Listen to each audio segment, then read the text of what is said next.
welcome back sa ating channel again. So guys, ito na po yung pinaka part 2 or continuation ng ating pag-DIY. So guys, ang pag-DIY is budget wise at saka para ma-enhance din natin ang ating mga creativity.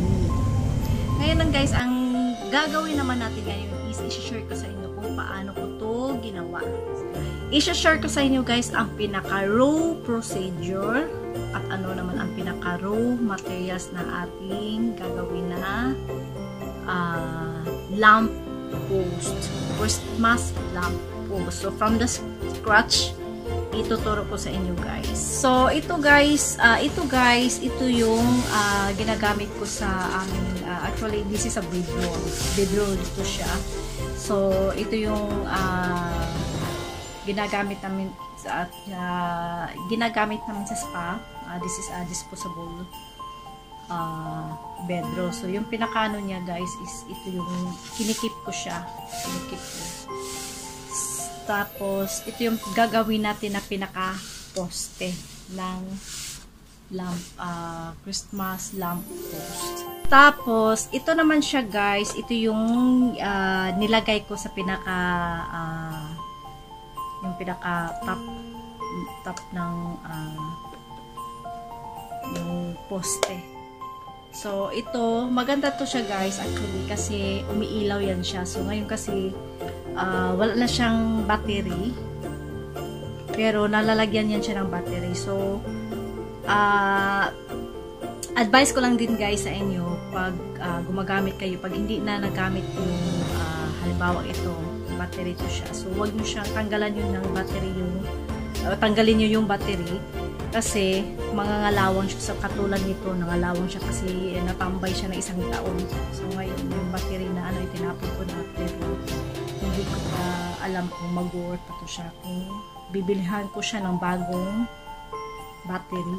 So, bali, ito guys, this is very affordable actually. So, binili ko to siya sa day to day. So, ang day to day kasi guys, isa yan siya parang one-stop shop na andun na lahat. Tapos, at the same time, ano din siya, affordable. So, yung day to day dito sa Dubai, parang yun ang pinaka number 1 na pamilihan ng mga, yung parang mga yung mga very affordable na mga gamit sa bahay, everything from bahay, kitchenwares, clothes, andun lahat. So, mura lang siya. So, kung halimbawa, yun talaga ang pinaka pinupuntahan pag may binibili ako ng mga gusto ko mag-DIY kasi hindi mo na kailangan pumunta pa sa ibang shops. Andun na lahat. So, again guys, ito yung nilalagay ko sa ibabaw. So, ibabaw ng post. Ito naman guys, ito yung pinaka base. Alam mo yung may to, parang tato. So, bali, ito siya guys. Dito ko to siya nilagay. Ito, parang ganyan siya. Tato siya. Dito ko nilagay itong, itong, yung paano pagtawag dito guys. So, bali, ito naman siya guys. Ito yung tray actually. Tray to siya. Sa mga drinks. So, ginamit ko din to siya para maging presentable naman yung ating DIY. So, bali, ito na siya. Ganyan na nakalagay mo na yan siya. Saka mo to siya ipatong. Ito. So, bali, inano ko to siya. Nilagyan ko lang siya ng tape. So, lagyan nito ng color na glitter foam.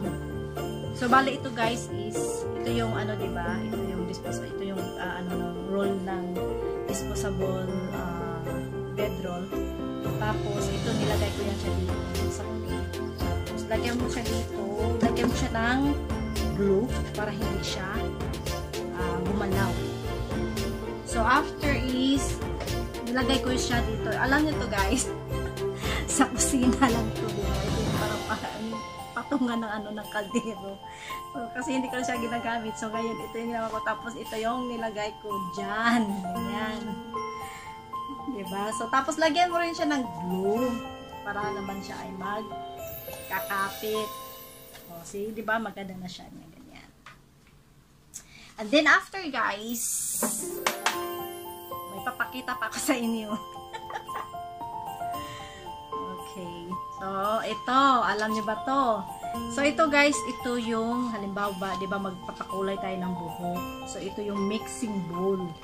So, dito ko, bali ito yung mixing bowl na ginagamit ko. Kaya, at the same time, ginagamit ko din siya dito sa paggawa natin ng Christmas lamp post. So, ito, pwede din kayo magdagdag nito guys.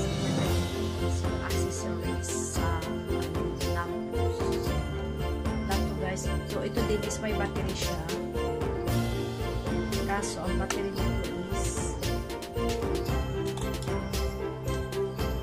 so, ito, umiilaw siya kasi may kandila siya actually. So, ngayon kasi parang sira na yung battery. So, actually, ang battery naman ito is replaceable. So, pwede nyo siyang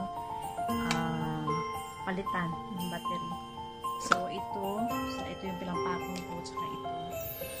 Pwede nyo ito siyang i-add on sa lamp poste, sa poste actually.